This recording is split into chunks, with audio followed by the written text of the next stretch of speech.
परमपिता परमेश्वर, हम आपका हृदय से धन्यवाद करते हैं क्योंकि आप अद्भुत युक्ति करने वाले महान समर्थी परमेश्वर हैं। और पिता परमेश्वर, आपने सब मनुष्यों से बहुत प्यार किया, इतना किया, इतना किया, इतना प्यार किया कि अपने इकलौते पुत्र को सब मनुष्यों के लिए बलिदान किया, ताकि प्रभु आप सबको अपना बेटा बनाए और उसका आत्मा उंडेला, ताकि सब मनुष्य उसी स्वभाव में परिवर्तित हो, ताकि सबके जीवन से ये बात साबित हो कि आपने अपने पुत्र के द्वारा हमें अपना बेटा बनाया है, अपना पुत्र बनाया है। और आपके उस स्वभाव को जो मसीह यीशु में था, हमारे जीवन से वो स्वभाव प्रकट हो और साबित हो कि हम आपके बच्चे हैं और आपकी महिमा हमारे जीवन से हो। धन्यवाद करते प्रभु, और इस कार्य को आप स्वयं करते हैं, इसके लिए आपका धन्यवाद चाहते पिता परमेश्वर। आज पवित्र आत्मा हम सबके दिलों से बातें करें और हमारे जीवन में जिस परिवर्तन की ज़रूरत है वो परिवर्तन हो, ताकि हमारा जीवन आपके इकलौते पुत्र प्रभु यीशु मसीह के स्वभाव में परिवर्तित होकर आपकी महिमा का कारण हो और सारा आदर सारी महिमा हो। इस प्रार्थना को आपके इकलौते पुत्र प्रभु यीशु मसीह के नाम से मांगते हैं, आमीन। Praise the Lord. हम परमेश्वर का धन्यवाद करते हैं। आज प्रेजेंस ऑफ गॉड पार्ट 75 में हम लोग आ गए हैं और आज बहुत इम्पॉर्टेंट चीज़ को हम लोग समझेंगे, regeneration by the holy spirit, पवित्र आत्मा का के द्वारा हमारा नया बनाया जाना। जैसा कि हमने आपको पहले बताया था कि पवित्र आत्मा के द्वारा हम अंधकार से ज्योति में लाए जाते हैं, और ज्योति जैसे ही आती है, पहला जब कोई व्यक्ति जो बच्चा पैदा होता है तो सबसे पहले वो रोशनी देखता है और उसकी आंख में सबसे पहले लाइट आती है। उसके बाद रीजनरेशन का मतलब है पवित्र आत्मा के द्वारा नया बनाया जाना, यानी हम फिजिकल लाइफ से छूटकर पवित्र आत्मा के द्वारा आत्मिक जीवन में कैसे बढ़ते हैं। और इसीलिए हम इस विषय को इसमें देखेंगे, dedication our body as a living sacrifice, holy and acceptable to God, we become the living temple. पहले हम living temple बन जाते हैं। This is the spiritual sacrifice and spiritual worship. उसके बाद now we can live according to the Holy Spirit. अब ये life शुरू हो रही है, और लाइफ शुरू होती है after the dedication and sacrifice of our body, physical body. और उसके बाद we have communion with God. What is the meaning of communion? Communion का मतलब होता है, communion means the presence and fellowship in the Holy Spirit. और इस चीज को अब हम लोग परमेश्वर के वचन में चल के देखेंगे। ये एक पिक्चर है, जो पिक्चर हमारे जीवन में क्लियर होनी चाहिए स्पिरिचुअल लाइफ के द्वारा। जी, सबसे पहले मेरे साथ निकाले रोमियो की पत्री, उसका 6 अध्याय और उसके पहले पद से 14 पद तक पढ़ें, फ्रॉम वर्स 1 to 30। जी, तो हम क्या कहें? क्या हम पाप करते रहें कि अनुग्रह बहुत हो? कदापि नहीं। हम जब पाप के लिए मर गए, कब मरे? हम तो मरे ही नहीं। यीशु मसीह हमारे पापों को लेकर मर गया, हम मरे ही नहीं। हम अभी भी फिजिकली अलाइव हैं, हम फिजिकल लाइफ जी रहे हैं, हमारी फिजिकल बॉडी के लिए हम काम कर रहे हैं, हम अपने फिजिकल बॉडी के अनुसार काम कर रहे हैं, हम फिजिकल बॉडी से काम कर रहे हैं, हम वर्शिप कर रहे हैं, फिजिकली कर रहे हैं, हम जो कुछ भी कर रहे हैं सब फिजिकल कर रहे हैं। और यहाँ पर वचन में लिखा हुआ कि जब हम पाप के लिए मर गए तो हम पाप के लिए मरे ही नहीं। हमारे बिहाफ पे तो यीशु मसीह मरा, फिजिकली मरा, पाप लेकर हमारी अपने बॉडी में उसने हमारा पाप लिया। जी, आगे पढ़िए। तो फिर आगे को उसमें कैसे जीवन? जब हम पाप के लिए मर गए तो आगे को उसमें जीवन कैसे व्यतीत करें? क्या तुम नहीं जानते हम सब जिन्होंने मसीह यीशु का बपतिस्मा लिया। देखिए, यहाँ पर लिखा है हम सब जिन्होंने, पानी का बपतिस्मा नहीं लिखा। मसीह यीशु का। ये कौन सा बपतिस्मा है जिसके बारे में आज तक कभी किसी को बताया नहीं गया? ये यीशु मसीह का बपतिस्मा और पानी का बपतिस्मा दोनों अलग है। उसने ये नहीं कहा कि हम सब जिन्होंने पानी का बपतिस्मा लिया, ये बात नहीं, वो तो मृत्यु का बपतिस्मा था, यीशु मसीह ने लिया। और यीशु मसीह ने उस बपतिस्मे को लेकर उस व्यवस्था को पूरा भी किया। हमको अब क्या मिला? पवित्र आत्मा। जब हमने यीशु मसीह पर विश्वास किया तो हमें पापों की क्षमा मिली और साथ में पवित्र आत्मा मिला। और ये जो पवित्र आत्मा हमारे जीवन में आया, इसका मतलब पिता ने हमको ग्रहण किया। यह था पवित्र आत्मा के द्वारा हमारा ग्रहण किया जाना। इसको बोल रहा है, इसी बात को बोल रहा है कि हम सब जिन्होंने मसीह का बपतिस्मा लिया, यानी मसीह के द्वारा हम ग्रहण योग्य हुए और पवित्र आत्मा के द्वारा ये काम हुआ। जी, अतः उस मृत्यु का बपतिस्मा पाने से हम उसके साथ गाड़े गए। हम उसके साथ यीशु मसीह के साथ गाड़े गए, ताकि जैसे मसीह पिता की महिमा के द्वारा के द्वारा मरे हुओं में से जिलाया गया, वैसे ही हम भी नए जीवन की सी चाल चले। ये जो यहाँ पे बैप्टिज्म के रूप में दिखाया गया ना, दिस इज द रीजनरेशन। यही है हमारा पवित्र आत्मा के द्वारा हमारे फिजिकल लाइफ को स्टॉप करके हमारी स्पिरिचुअल लाइफ को स्टार्ट करना। जी, क्योंकि यदि हम उसकी मृत्यु की समानता में उसके साथ जुट गए हैं, तो निश्चय उसके जी उठने की समानता में भी जुट जाएंगे। हम जानते हैं कि हमारा पुराना मनुष्यत्व उसके साथ क्रूस पर चढ़ाया गया, ताकि पाप का शरीर व्यर्थ हो जाए। ताकि ये शरीर जो पाप की व्यवस्था का सेवन करता है, ये क्या हो जाए? व्यर्थ हो जाए। अब इस शरीर को हमें निष्क्रिय करना है। अपने शरीर को हमें निष्क्रिय करना है। बिना पवित्र आत्मा के और बिना यीशु मसीह पर विश्वास किए, बिना उस बलिदान पर विश्वास किए हमें पापों की क्षमा नहीं मिलेगी। और जब तक पापों की क्षमा नहीं मिलेगी और पवित्र आत्मा हमारे जीवन में नहीं आएगी, तब तक हम ये काम नहीं कर सकते। ये काम पवित्र आत्मा की सामर्थ्य के द्वारा ही संभव है। आगे पढ़िए। और हम आगे को पाप के दासत्व में या पाप की गुलामी में या under the sin, power of sin, पाप की शक्ति के अंडर में ना रहे। जी, क्योंकि जो मर गया वो पाप से छूटकर धर्मी ठहरा। हम जब मसीह हमारे लिए मरा तो हम मर गए फिजिकली, कि हम पापों के लिए मर गए। अब ये शरीर यही है पाप का जरिया।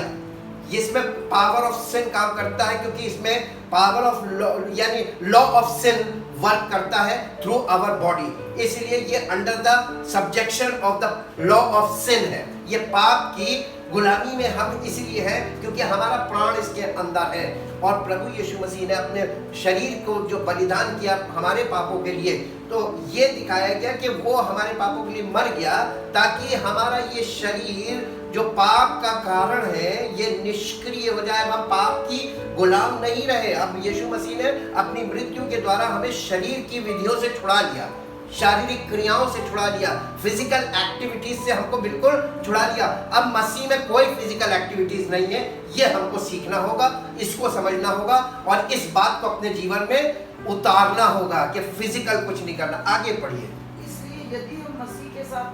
इसलिए यदि हम मसीह के साथ मर गए तो हमारा विश्वास, अब देखिए मसीह में क्या विश्वास करना है। हमारा विश्वास ये है कि उसके साथ जिएंगे भी। तो अब यीशु मसीह आत्मा में जीवित है, तो हम कैसे जिएंगे? पवित्र आत्मा के द्वारा हम आत्मा में चलेंगे, आत्मा में जिएंगे, आत्मा में रहेंगे। फिजिकल बॉडी का कोई फर्क नहीं हमारे लिए। ये केवल एक बॉडी है जिसमें हमारा प्राण है और हमारी आत्मा पवित्र आत्मा के द्वारा इस शरीर पर और इस प्राण पर जयवंत होती है। आगे पढ़िए। क्योंकि ये जानते हैं कि मसीह मरे हुओं में से जी उठकर फिर मरने का नहीं, उस पर फिर मृत्यु की प्रभुता नहीं होने की, क्योंकि वो जो मर गया तो पाप के लिए एक ही बार मर गया। परंतु हम जो जीवित हैं, हम जो जीवित हैं तो परमेश्वर के लिए जीवित हैं। तो किसके लिए अब जीवित है? किसके द्वारा जीवित है? जो हमारे पापों को लेकर मर गया और जी उठा और आज वो जीवित है। इसीलिए तो उसने पवित्र आत्मा हमें दिया ताकि हम उसके लिए जिए जो हमारे लिए मरा और जी उठा। क्लियर जी? ऐसे ही तुम भी अपने आप को पाप के लिए तो अपने आप को पाप के लिए तो मरा हुआ, परंतु परमेश्वर के लिए मसीह यीशु में जीवित समझो जी। इसलिए पाप तुम्हारे नश्वर शरीर में राज्य ना करे। क्या कौन चीज राज्य ना करे? पाप राज्य कहाँ करता है? आत्मा में के प्राण में के शरीर में? हमारे इस नश्वर शरीर में, ये जो मिट्टी का शरीर है ना, इसमें पाप बॉस है। शरीर जो बॉस है, इसका मतलब शरीर में कौन है? पाप। तो ये शरीर बॉस इसलिए बनता है क्योंकि शरीर के अंदर जो लॉ ऑफ सिन काम कर रहा है, यानी पाप जो है वो शरीर को बॉस बनाता है जी। इसलिए पाप तुम्हारे नश्वर शरीर में राज्य ना करे, ना कि तुम उसकी लालसाओं के अधीन रहो। किसकी? शरीर की लालसाओं के अधीन रहो, और ना अपने अंगों को अधर्म के हथियार होने के लिए पाप को सौंपो, पर अपने आप को मरे हुए में से जी उठा जानकर परमेश्वर को सौंपो। देखिए, डेडिकेशन है। खाली रीजनरेशन में हमको सिर्फ रियलाइज करना है परमेश्वर के वचन के द्वारा कि यीशु मसीह हमारे पापों के लिए मर गया। अब हम पाप में जीवन बिता रहे हैं, इसका मतलब हम घोर पाप कर रहे हैं, क्योंकि किसी ने हमारे लिए छुटकारे का दाम दे दिया। उसके बावजूद हम अभी भी शारीरिक जीवन जी रहे हैं और शरीर के अनुसार सब कुछ कर रहे हैं। और जो कोई शारीरिक रूप से यीशु मसीह का नाम ले रहा है और तमाम विधियों का पालन कर रहा है, वो रिलीजियस है, आत्मिक नहीं है, स्पिरिचुअल नहीं है। बिना पवित्र आत्मा के स्पिरिचुअल हो ही नहीं सकता। बिना डेडिकेशन के स्पिरिचुअल लाइफ शुरू नहीं हो सकती। और जो विधियों के द्वारा सब चल रहा है, ये सब रिलीजियस सिस्टम चल रहा है जी। और अपने अंगों को धर्म के हथियार होने के लिए परमेश्वर को सौंपो, तब तुम पर पाप की प्रभुता ना होगी। पाप तुम पर हुक्म नहीं चला पाएगा, तुम पर हावी नहीं हो पाएगा जब तुम अपने शरीर को निष्क्रिय करोगे। और बिना पवित्र आत्मा के कोई व्यक्ति अपने जिस्म को निष्क्रिय नहीं कर सकता। यही इंसान का सबसे बड़ा पेंच फंसा हुआ है। और लोग फिजिकली सब कुछ करना मांग रहे हैं और पवित्र आत्मा की सामर्थ को अंडरस्टैंड नहीं करते हैं। वो ये सोचते हैं कि पवित्र आत्मा, बिना बॉडी के पवित्र आत्मा कुछ नहीं कर सकता। पवित्र आत्मा को कुछ नहीं चाहिए। पवित्र आत्मा सामर्थी है क्योंकि वो परमेश्वर का आत्मा है, वो स्वयं परमेश्वर है। Holy spirit is equal to God. परमेश्वर की आत्मा जब हमारे अंदर आई, इसका मतलब परमेश्वर हमारे अंदर आ गया। पापों की क्षमा के बाद ही परमेश्वर आ सकता है। बिना पापों की क्षमा, जब तक हम पापी हैं, परमेश्वर की आत्मा हमारे जीवन में कभी प्रवेश नहीं करेगी।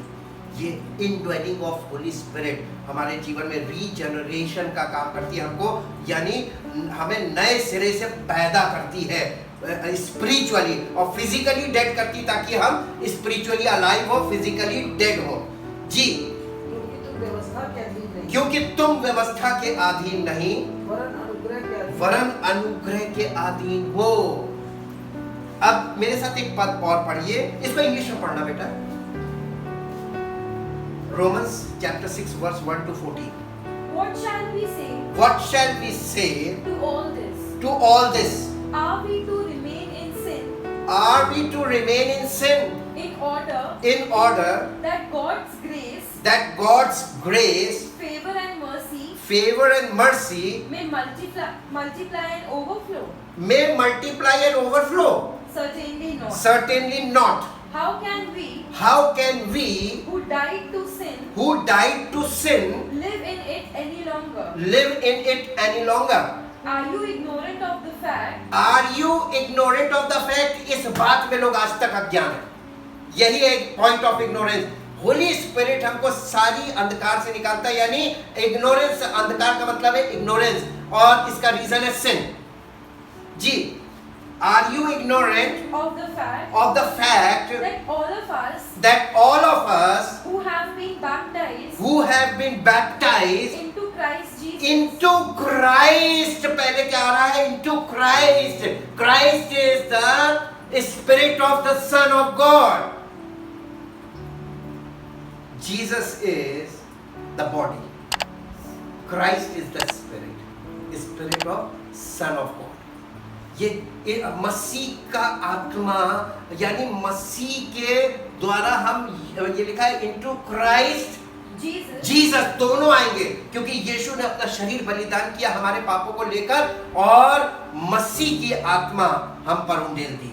जी, were baptized into his death. Were baptized into his death, यानी यीशु के शरीर के द्वारा हम उसकी मृत्यु में शामिल हो गए, हमारा बॉडी, और मसीह की आत्मा के द्वारा हमारा आत्मा जीवन पाता है। दो पार्ट हो गए। जी, we were buried therefore with him by the baptism into death, so that just as Christ was raised from the dead from the glorious power of the Father, so we too might habitually live and behave in newness of life. For if we have become one with him by sharing with him क्यों आया? For we have become one with him. With him का मतलब क्या है? Him is plural. Him is plural. आपने एक चीज देखी, ये जो अभी आपने पढ़ा बैप्टिज्म ऑफ क्राइस्ट, इसमें 3 सुपर नेचुरल व्यक्ति हैं। पहला है गॉड द फादर, फिर God the son and God the holy spirit. Whole trinity works in the baptism of Christ. हमारा जब मसीह में बपतिस्मा हो रहा है तो पिता, पुत्र और पवित्र आत्मा काम कर रहे हैं कि नहीं कर रहे हैं? कर रहे हैं ना? तो यही तीनों हमको मसीह की देह में पैदा कर रहे हैं, इसीलिए हिम आया है। फिर से पढ़ना बेटा इस वर्ष को। For if we have become one with him, जब हम इन तीनों के साथ एक हो जाते हैं, पिता, पुत्र, पवित्र आत्मा के साथ एक हो जाते हैं, we become one with him by sharing a death like his, by sharing the death like his, यानी Jesus Christ, we shall also be one with him फिर आया, in sharing his resurrection by a new life lived for God. अब हम मसीह के लिए जो जीवन जिएंगे तो हम उसके जीवन में भी वैसे ही एक हो जाएंगे जैसे उसकी मृत्यु में एक हुए। पिता, पुत्र, पवित्र आत्मा के साथ हमको एक होना है, इसीलिए आज हम इस पॉइंट पर हैं। जी, we know that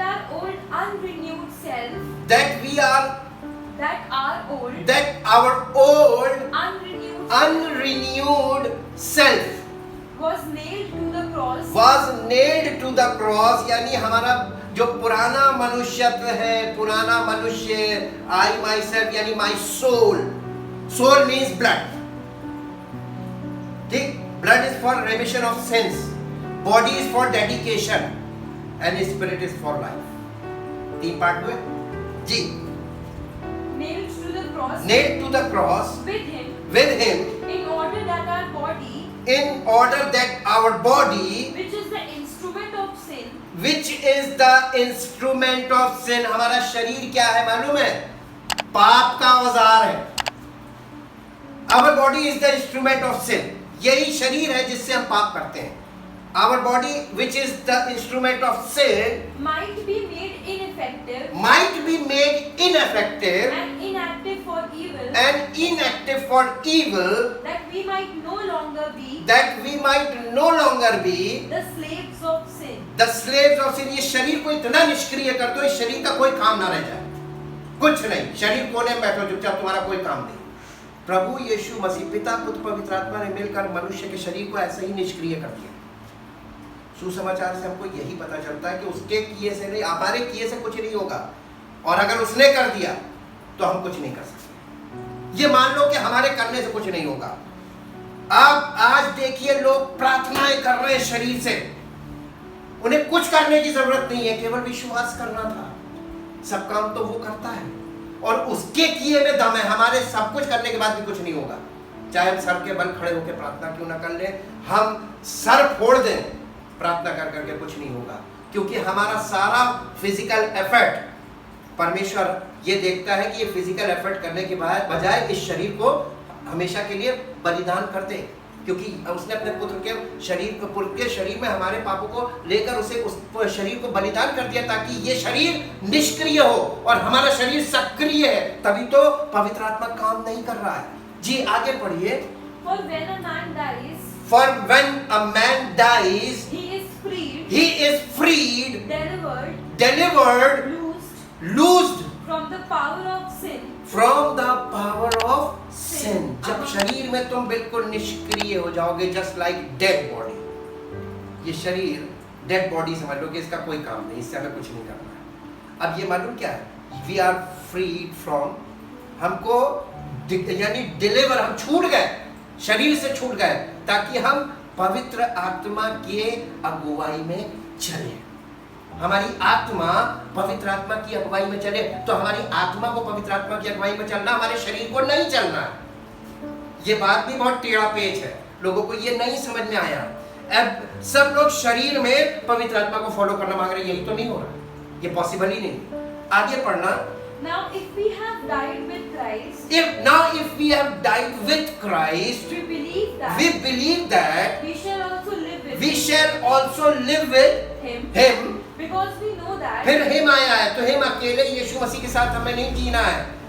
God the father, God the son and God the holy spirit, और इन तीनों को मिला के कैपिटल GOD गॉड होता है। गॉड का मतलब God the father, God the son and God the holy spirit.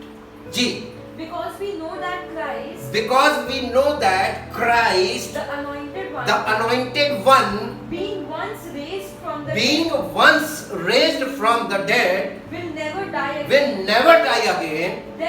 Death no longer has power over him. अब मृत्यु को उस पर प्रभुता नहीं है। अब किस चीज की प्रभुता है उसके ऊपर? वो जीवन देने वाला प्रभु बन गया, और वो जीवित है, वो जीवन की बातें हमसे कर रहा है। मृत्यु तो बीच में आनी ही नहीं चाहिए, हमें पहले ही मर जाना है। हमारा जीवन तो पुनरुत्थान से शुरू हो रहा है, मृत्यु के बाद से। यह है मसीही जीवन, जो मृत्यु के बाद का जीवन है। और हम लोग क्या कर रहे हैं मालूम? फिजिकल लाइफ जी रहे हैं, जिसका एंड फिजिकल डेथ पे होता है। हम रिलीजियसली तो ये कर सकते हैं, रिलीजियस आदमी की डेथ हो सकती है और वो फिजिकल डेथ के साथ इटर्नल डेथ में जा सकता है, लेकिन स्पिरिचुअल व्यक्ति की फिजिकल डेथ केवल मसीह में सोने के बराबर है। बॉडी सो गई और आत्मा उसकी अनंत जीवन में प्रवेश करती है, इटर्नल लाइफ में। वो लाइफ कंटिन्यू रहती है। आगे पढ़ना बेटा। For by the death he died to sin, ending his relation to it once for all, and the life that he lives, he is living to God in unbroken fellowship with him. आप जब मसीह में पवित्र आत्मा के अनुसार जीवन व्यतीत करते हैं, ये वो फेलोशिप है जो कभी ब्रेक नहीं होगी। शारीरिक मृत्यु भी इसे ब्रेक नहीं कर सकती। आप आत्मिक जीवन में जीते जीते अनंत जीवन में प्रवेश करेंगे, कोई डेथ नहीं। 14 हो क्या? हाँ। Even so, consider yourselves also dead to sin, and your relation to it broken, and your relationship to it broken, but alive to God in Christ Jesus. तुम्हारा वो संबंध जो शरीर के साथ था वो खत्म हो जाना चाहिए। अब तुम मसीह के द्वारा जीवित हो पवित्र आत्मा में। जी। Let not sin, therefore, rule as king in your mortal, short-lived, short-lived, perishable body, perishable body, to make you yield, to make you yield to its cravings, to its cravings, and be subject, and be subject to its lusts to its lusts and evil passions. and evil passions. Do not continue Do not continue offering or yielding your bodily members offering or yielding your body members and faculties and faculties to sin as as instruments of wickedness, instruments of wickedness, but offer and yield yourselves but offer and yield yourselves to God as though you have been raised from the dead you have been raised from the dead to perpetual life, to perpetual life, and your bodily members and your bodily members and faculties to God, presenting them as implements implements of righteousness, for sin shall not any longer exert dominion over you, since now you are not under law as slaves, but under grace, as subjects of God's favor and mercy. अब तुम पाप के अधीन नहीं हो, तुम व्यवस्था के अधीन नहीं हो, इसलिए अब तुम पर गुलामी नहीं कर सकता. You are free. इसको आप रोमियो का 7 अध्याय पढ़ के देखिएगा. वहां पर एग्जाम्पल में बताया गया है कि कैसे व्यवस्था हमें पाप के बंधन में रखती है. व्यवस्था व्यक्ति के ऊपर लागू कब तक रहती है मालूम है? जब तक वो व्यक्ति जीवित रहता है फिजिकली. जैसे एग्जाम्पल दिया है कि पति पत्नी का, कि पत्नी अपने पति के साथ व्यवस्था के द्वारा बंधी हुई कब तक? जब तक वो जीवित है. यदि उसका पति मर जाए, अब वो व्यवस्था से छूट गई. इसका मतलब ये है कि अब वो जिससे चाहे उससे विवाह करे, व्यभिचारिणी नहीं कहलाए. इसका मतलब ये कि वो जो दूसरे के वश में जा सकती है. इसी तरीके से यीशु मसीह ने हमको व्यवस्था को पूरा कर दिया ताकि हम व्यवस्था के अधीन रहकर पाप की गुलामी में ना फंसे रहे. अब हम आजाद हैं कि हम अपने प्रभु यीशु मसीह के अनुसार अपना जीवन व्यतीत करें. यह है छुटकारा. जी, एक पद निकालिए जो आपको मिलेगा रोमियो के पत्री 8 अध्याय का पहला पद. अतः अब जो मसीह यीशु में है उन पर दंड की आज्ञा नहीं. क्यों? क्योंकि वे शरीर के अनुसार, क्योंकि वो रिजेनरेट हो गए. अब वो शरीर के अनुसार नहीं वरन आत्मा के अनुसार चलते हैं. अगर वो आत्मा के अनुसार चलते हैं तो उन पर दंड की आज्ञा नहीं होगी, क्योंकि अब कोई लॉ उन पर काम नहीं करेगा. जी आगे. क्योंकि जीवन की आत्मा की व्यवस्था ने मसीह यीशु में मुझे पाप की और मृत्यु की व्यवस्था से स्वतंत्र कर दिया. क्योंकि जो काम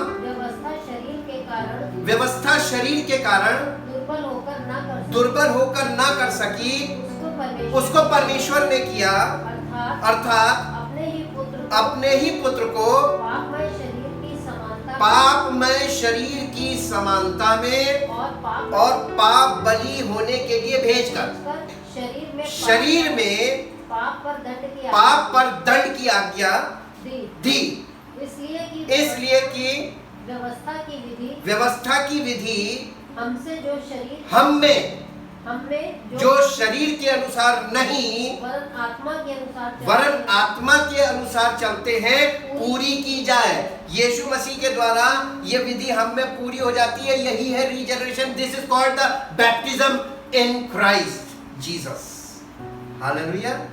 ये है पवित्र मसीह यीशु में बपतिस्मा पा जाना, यानी पवित्र आत्मा के द्वारा हम उसके लिए 100% उसके वश में चले गए, उसके अंदर हो गए. अब मसीह का जीवन हमारे जीवन से प्रकट होना चाहिए कि नहीं. एक पद निकालिए जो आपको मिलेगा रोमियो की पत्री उसका 12 अध्याय उसका पहला दूसरा पद. रोमियो की पत्री 12 अध्याय पहला.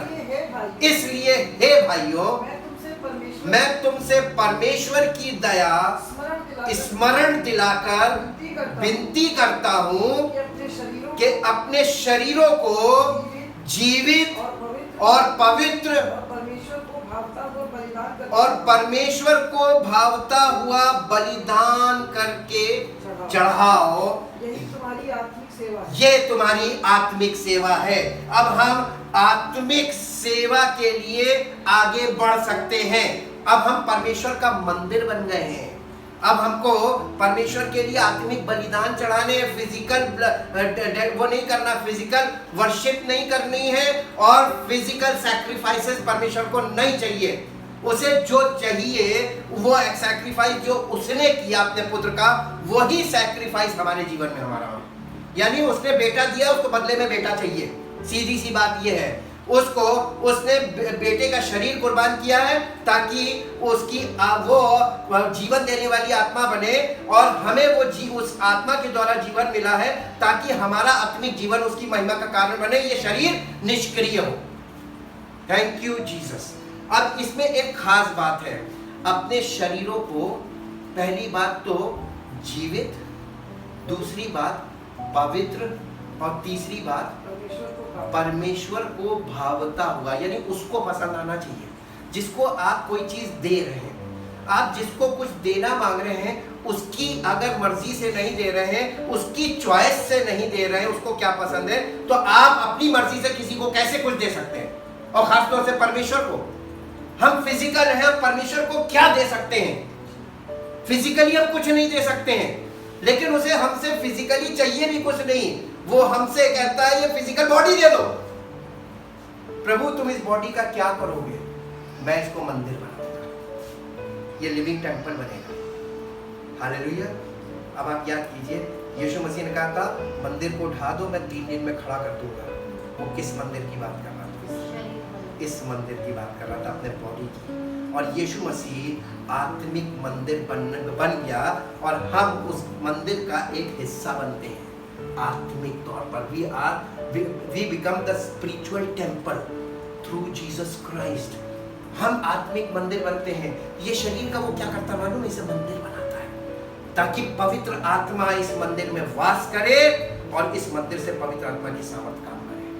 ये है स्पिरिचुअल टेम्पल। इसलिए मेरे साथ एक पद निकालिए जल्दी से, आपको मिलेगा पहला कुरिन्थियों का 3 अध्याय, उसका 3 अध्याय का 16-17 पद पढ़ दीजिए, 15-16 पद। 3 अध्याय 16-17 पद। क्या तुम नहीं जानते, क्या तुम नहीं जानते कि तुम परमेश्वर का मंदिर कि हो, तुम परमेश्वर का मंदिर हो और परमेश्वर का आत्मा तुम में वास करता है।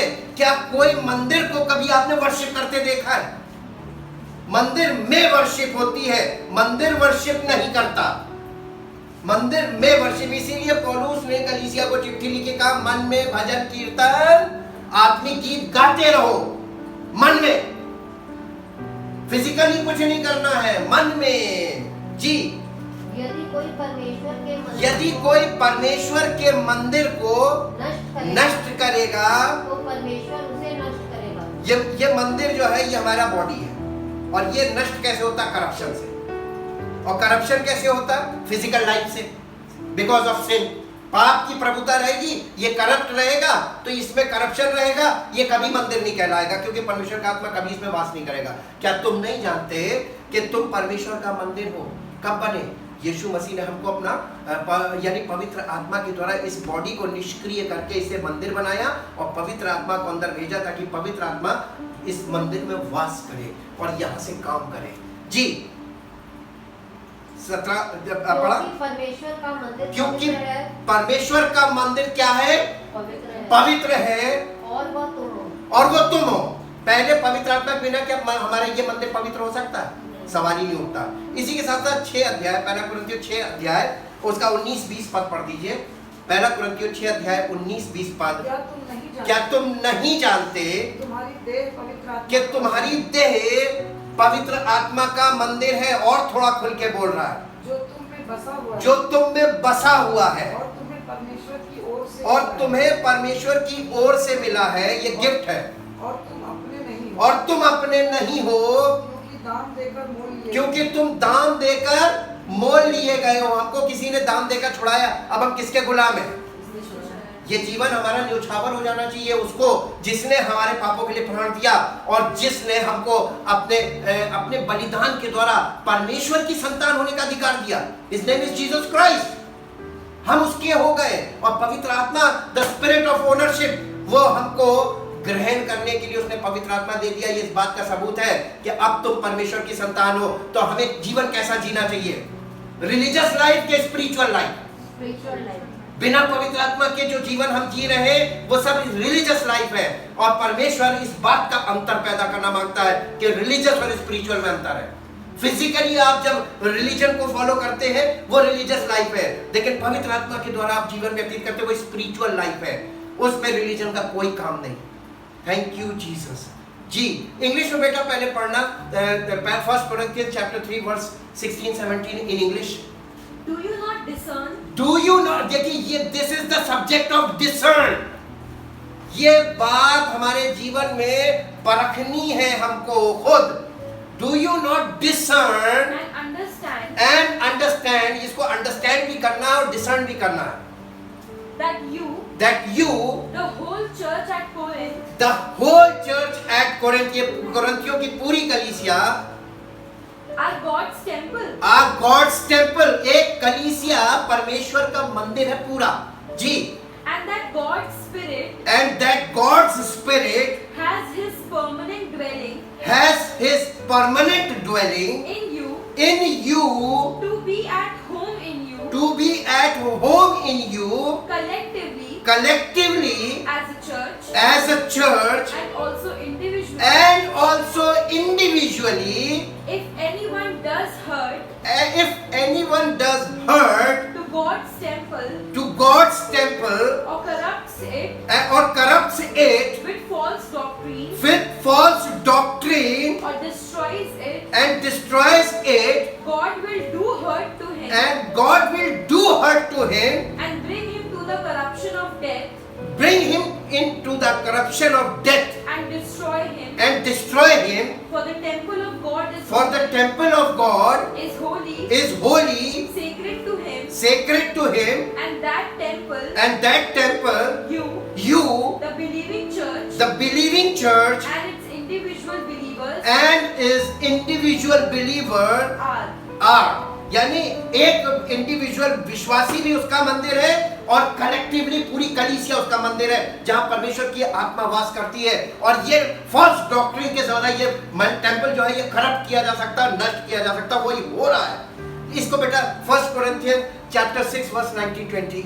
Do you not know that your body is the temple, that your body is the temple, the very sanctuary of the Holy Spirit, who lives within you, whom you have received as a gift from from God. God. You are not your own. You are not your own. You were bought with a price, You are bought with a price, purchased with a preciousness, and paid for, made his own. उसने तुमको दाम देकर खरीद लिया, तुम अपने नहीं हो। So then, honor God and bring glory to him and bring glory to him in your body. in your body, through your body नहीं है, in your body, through the Holy Spirit, not through your body। बहुत ध्यान दीजिएगा, छोटे छोटे points हैं जहां पर आपको ध्यान देने की जरूरत है। मेरे साथ एक और पद निकालिए जो आपको मिलेगा, पहला यूहन्ना पहला पहला अध्याय उसका 5 से 7 पद तक पढ़िए, 5, 6, 7, 3 पद। जो समाचार हमने उससे सुना और तुम्हें सुनाते, ये सुसमाचार है, गॉस्पेल जी। वो ये है परमेश्वर ज्योति है और उसमें कुछ भी अंधकार नहीं। यदि हम कहें कि उसके साथ यानी उस ज्योति के साथ हमारी सहभागिता है और फिर अंधकार में चले तो हम झूठे हैं। We are the false witness जी, और सत्य पर नहीं चलते। और यदि जैसा वो ज्योति में हैं, पर यदि जैसा वो ज्योति में है वैसे ही हम भी ज्योति में वैसे ही हम भी ज्योति में चले, तो एक दूसरे से सहभागिता रखें एक दूसरे के साथ सहभागिता रखते हैं, और उसके पुत्र यीशु का लहू और उसके पुत्र यीशु का लहू हमें सब पापों से शुद्ध करता है। हमें सब पापों से शुद्ध करता है। यदि हम कहें यदि हम कहें, एक मिनट, अब ये 7 तक हो गया ना जी, अब इसको इंग्लिश में पढ़ना बेटा।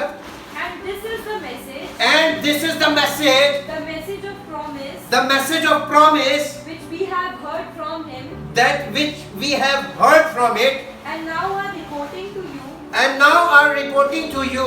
God is light, God is light and there is no darkness and there is no darkness in him in him at all. at all. So if we say So if we say we are partakers together we are partakers together and enjoy fellowship with him, and enjoy fellowship with him, when we live and move when we live and move and are walking about in darkness, and are walking about in darkness, we are both speaking falsely speaking falsely and do not live and practice the truth which the gospel presents. which the gospel presents.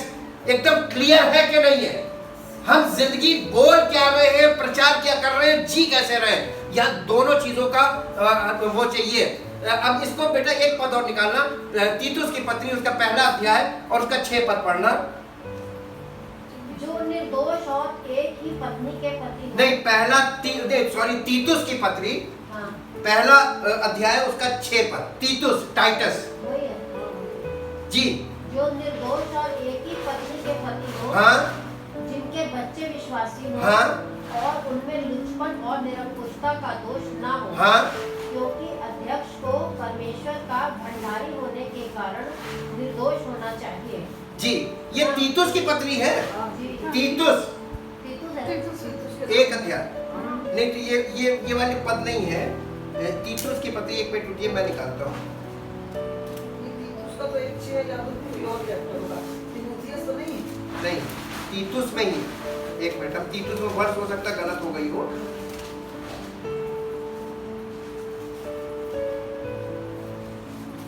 तीतुस की पत्री उसका अध्याय 1 16, sorry 6 नहीं है 16। हाँ, वे कहते हैं कि हम परमेश्वर को जानते हैं, कि हम परमेश्वर को जानते हैं, और अपने कामों से उसका इनकार पर अपने कामों से उसका इनकार करते हैं, क्योंकि वे घृणित और आज्ञा ना मानने वाले, क्योंकि वे घृणित और आज्ञा ना मानने वाले और किसी अच्छे काम के लिए योग्य नहीं। इंग्लिश में पढ़ना बेटा। They profess to know They profess to know God, to recognize, perceive, and be acquainted with Him, but deny and disown and renounce Him by what they do. Renounce Him By what they do. They are detestable They are detestable and and loathsome, unbelieving and disobedient, and disloyal and rebellious, and they are unfit and worthless for good works. ऐसे लोग परमेश्वर के लिए योग्य नहीं है। वो बोल कुछ रहे हैं और उनके जीवन से वो चीज नहीं निकल रही है, गवाही झूठी हो रही है और परमेश्वर की निंदा हो रही है, उसकी महिमा नहीं प्रकट हो रही है, बल्कि परमेश्वर की निंदा हो रही है। Thank you Lord. परमपिता परमेश्वर, हम आपका दिल से धन्यवाद करते हैं आपके महान प्रेम और उस अनुग्रह के लिए जो आपने पुत्र के बलिदान के द्वारा हमारे लिए प्रकट किया कि हमें मृत्यु से बचने का और अनंत जीवन में पाने का अवसर दिया। ये आपका अनुग्रह है, आपका प्रेम है, और पवित्र आत्मा के द्वारा आप इस कार्य को हमारे जीवन में पूरा भी करते हैं। इसके लिए कोटि कोटि धन्यवाद प्रभु, आपकी महिमा करते हैं और चाहते प्रभु हमारा संपूर्ण जीवन आपके पुत्र प्रभु यीशु मसीह के द्वारा उद्धार पाता है और पवित्र आत्मा के द्वारा हम अनंत जीवन के वारिस बनाए जाते हैं। सब कुछ आपकी ओर से होता है, हमको तो सिर्फ समर्पण करना है और आज्ञाकारी बनना है और पवित्र आत्मा की अगुवाई में चलना। प्रभु हम आपका धन्यवाद करते हैं इस महान कार्य के लिए जो आपने हमारे लिए किया। सारा आदर सारी महिमा आपको मिले। इस प्रार्थना को आपके इकलौते पुत्र प्रभु यीशु मसीह के नाम से मांगते हैं, आमीन। Praise the Lord. Thank you Jesus.